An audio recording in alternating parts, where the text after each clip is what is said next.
நமஸ்காரம். நான் உமா விஜய் பேசுகிறேன்.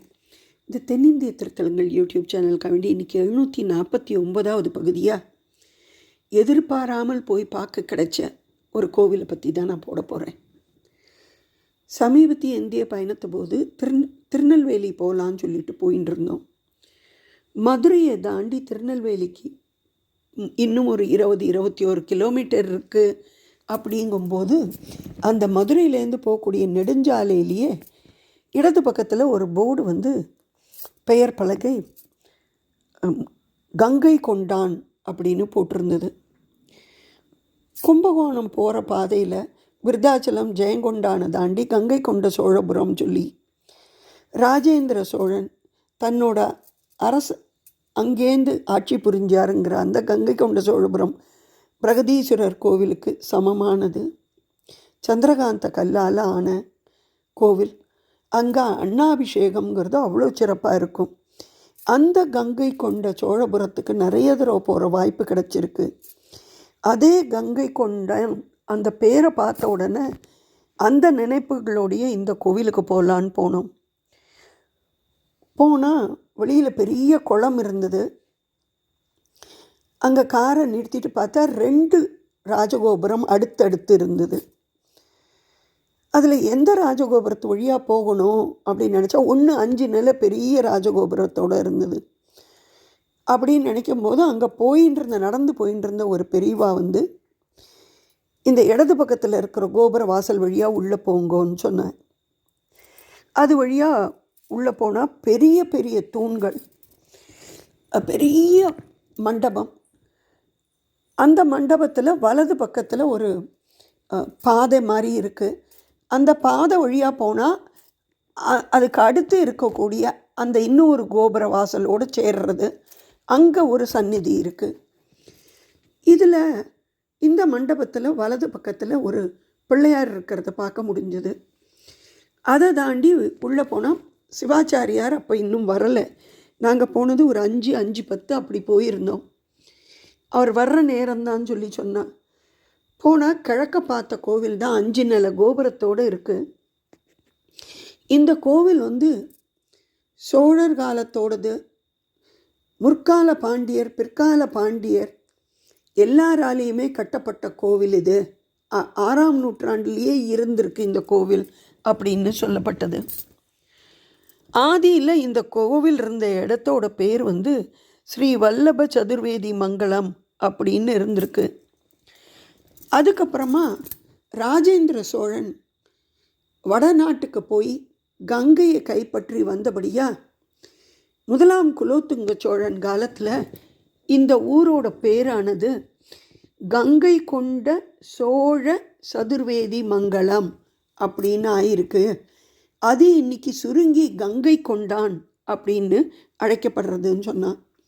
இது திருநெல்வேலி மாவட்டத்தில் மானூர் ஊராட்சியில் அமையப்பெற்ற ஊர் அப்படின்னு சொல்லப்பட்டது. இங்கே ஓடக்கூடிய நதியோட பேர், ஆறோட பேர் சிற்றாறு. சிலர் சித்ரா நதி அப்படின்னு சொல்கிறார். இந்த ஸ்தலத்தோட வரலாறுங்கிறது 2 விதமாக நான் கேள்விப்பட்டேன், படிச்சிருக்கேன். ஒன்று அகஸ்தியர் பொதிகை மலைக்கு போகிற வழியில் 3 சிவாலயங்களை நிர்மாணித்தாராம். அதில் ஒன்று பாண்டிய நாட்டில் இருக்கக்கூடிய திருநெல்வேலியில் இருக்கிற நெல்லையப்பர் கோவில். அது வேணுவனம், அதாவது மூங்கில் வனமாக இருந்திருக்கு. அடுத்தது ஷண்பக வனத்தில் இருக்கக்கூடிய குற்றாலீஸ்வரர் கோவில். 3வது புலிவனத்தில் புளியங்காட்டாக இருந்த இடத்துல இருக்கக்கூடிய கைலாசநாதர் அப்படின்னு சொல்லி அதை பண்ணிவிட்டு அதுக்கப்புறமா அவர் பொதிகை மலைக்கு போய் தன்பொருணைங்கிற தாமரை ஆற்று கரையில் அவர் தபஸ் இருந்தார் அப்படின்னு படிச்சிருக்கேன். இன்னும் ஒரு புராணப்படி ஒரு பசு கூட்டத்திலேருந்து ஒரு பசுவானது தினம் இந்த புளியங்காடாக இருந்த இடத்துல பாலை தானாகவே பொழிஞ்சிட்டு போயின்னு இருந்ததாம். இதை பார்த்து அந்த பசு மேய்க்கிறவர்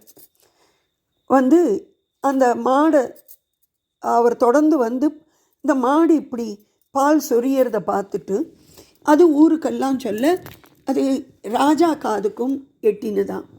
உடனே ராஜா அந்த பசு பால் சொரிகிற இடத்துக்கு வந்தாராம். வந்து பார்த்தா அந்த இடத்த நகர்த்தி பார்த்தா அங்கே கீழே ஒரு சிவலிங்கம் இருந்ததாம். ராஜா உடனே அந்த சிவலிங்கத்தை கட்டணும், கோவில் கட்டணும்னு சொல்லி எத்தனிச்ச போது அசரீரியா சுவாமி சொன்னாராம், இந்த புளியவனத்தை அழிக்கக்கூடாது, இந்த புளியவனம் அப்படியே இருக்கட்டும், இதை விடுத்து எனக்கு தனியாக கோவில் கட்டுன்ட்டு. அதனால் இன்றைக்கும் அந்த புலி வனம் அப்படியே தான் இருக்குது, நிறையா மரஞ்செடிகளோட. அந்த புலிவனத்துக்கு இடது பக்கத்தில் கிழக்க பார்த்த மாதிரி இந்த பெரிய கோவில் கட்டப்பட்டது அப்படின்னு சொல்லி சொல்லப்பட்டது. சுவாமிக்கும் அம்பாளுக்கும் நடுவில் அந்த புலிவனம் இன்றைக்கும் இருக்குது. அந்த புளிய மரத்தோப்புங்கிறது இன்னும் இருக்குது. இங்கே இந்த கோவிலில் சுவாமிக்கு பின்னாடி வாமதேவ மகரிஷி இருக்கிறத பார்க்க முடிஞ்சது. இந்த கோவிலோட ஒரு கல்வெட்டில்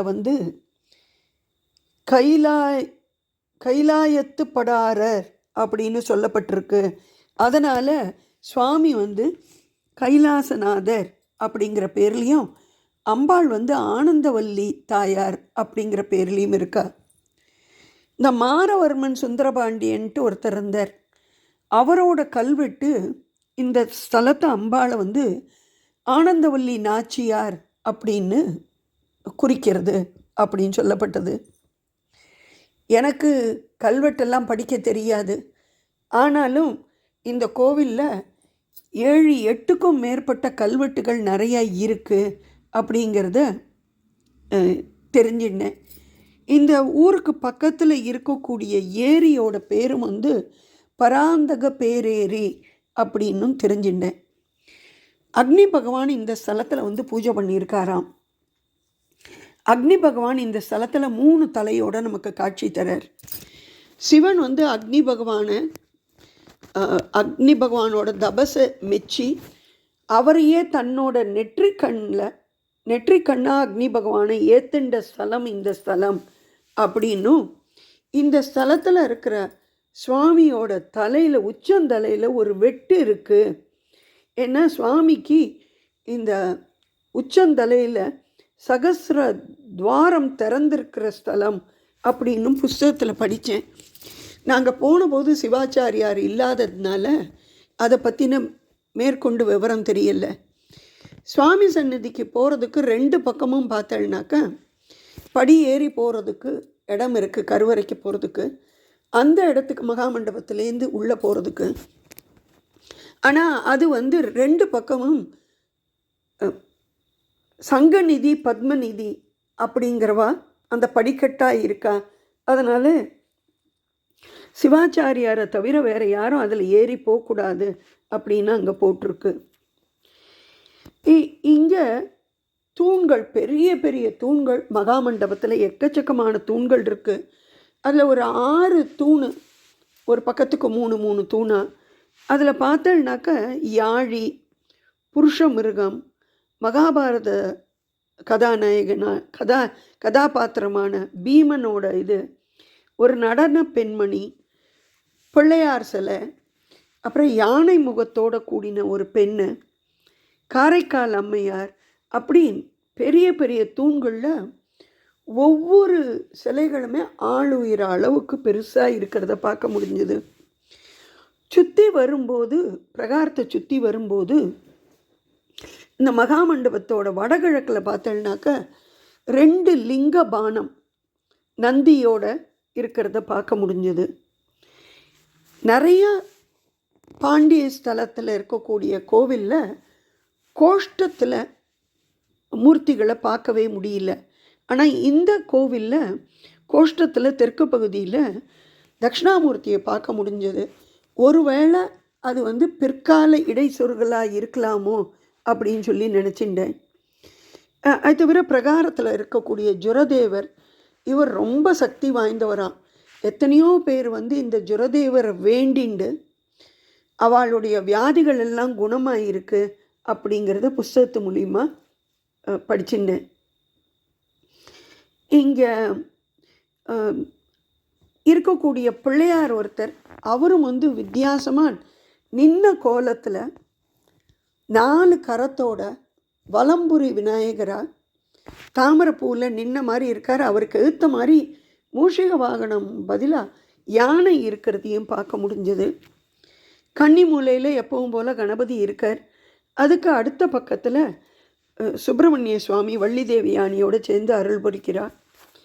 இடைப்பட்ட இடத்துல வந்து லக்ஷ்மி, சரஸ்வதி, பஞ்சபூதங்கள் அவாவாளோட துணைவியாரோட இருக்கிறதையும் பார்க்க முடிஞ்சுது.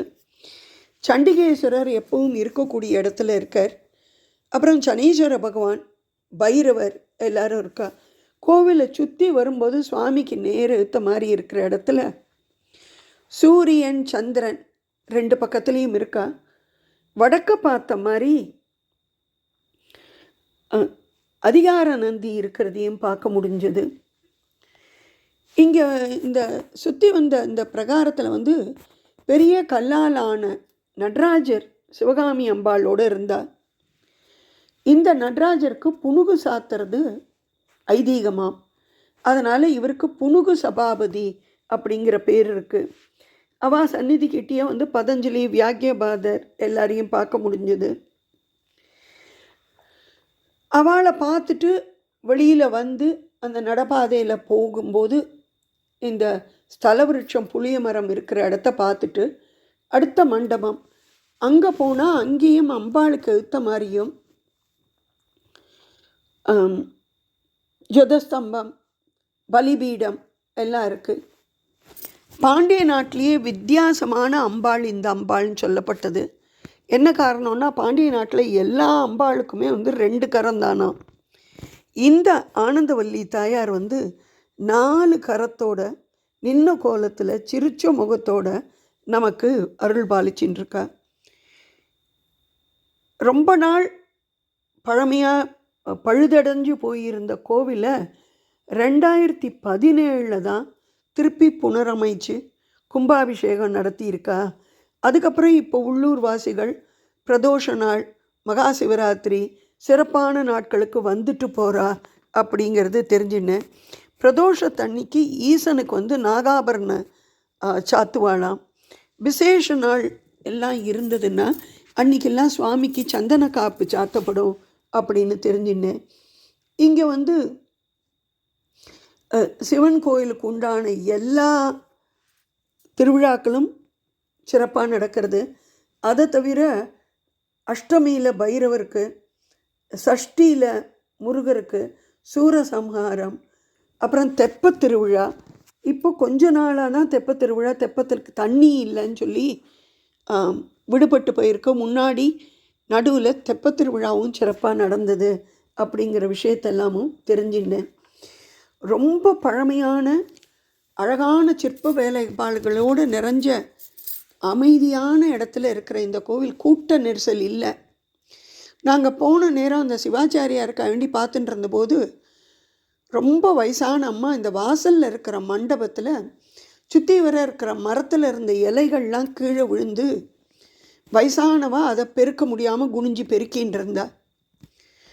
அப்போ நானும் என்னோட சாரதி திரு ஜெயபிரகாஷ் அவளும் அந்த அம்மாவை நீங்கள் உட்காந்துக்கோங்கன்னு சொல்லிட்டு அந்த மண்டபத்தை பெருக்கிற பாக்கியம் எங்களுக்கு கிடச்சிது. அந்த வெறும் இலை குப்பை தான், வேறு எதுவும் கிடையாது. அந்த மரத்துலேருந்து உதிர்ந்த இலையை பெருக்கிட்டு அந்த சந்தியா காலத்தில் அந்த கோவிலில் ஒரு சின்ன திருப்பணியை பண்ணிவிட்டு பார்த்துட்டு இருந்தோம். அப்படியும் சிவாச்சாரியார் வரலன்னு சரி ரொம்ப இருட்டாக எடுத்துன்னா திருநெல்வேலி போகிறதுக்கு லேட்டாகிடும்னு சொல்லிட்டு கிளம்பிட்டோம். நாங்களே சுவாமியும் அம்பாளையும் தரிசனம் பார்த்துட்டு கிளம்பிட்டோம். யாராவது போகிறேன்னா சாயங்காலம் 5:30 மணிக்கிட்ட போனேன்னா ஒரு வேளை சிவாச்சாரியார் அந்த நேரத்துக்கு வரலாம். பழமையான கோவில், அமைதியான இடம், அமைதியான கோவில். கண்டிப்பாக போய் பார்த்து எல்லாரும் சுவாமி அம்பாளோட அனுகிரகத்தை பெறணும்னு சொல்லி இந்த வீடியோவை முடிக்கிறேன். நமஸ்காரம்.